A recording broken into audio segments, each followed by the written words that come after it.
Throughout human history, people across the world have intentionally entered altered states of consciousness, not to escape reality necessarily, but to understand it. In indigenous cultures of the Americas, drumming and chanting were used to enter trance states for healing and ancestor communication. In West African traditions, rhythm and dance allows practitioners to become vessels for spirits. In ancient Greece, priestesses entered trance to deliver prophecy.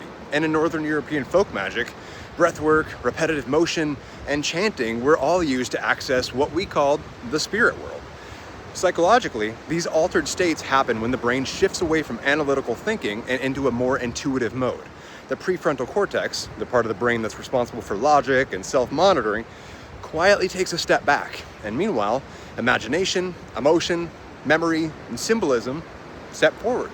That is why trance states feel timeless, why they feel vivid, and why they can feel deeply meaningful while you're in them, even afterwards.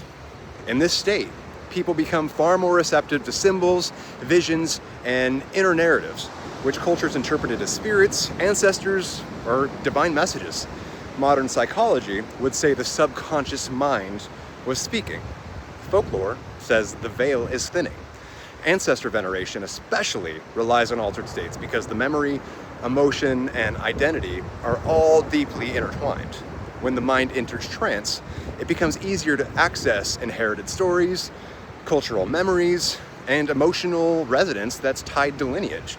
So whether we call this magic, spirit work, or altered consciousness, the psychology is clear. Humans didn't stumble into trance by accident. We designed it as a doorway between the visible world and the invisible one. I love this one. What do you think?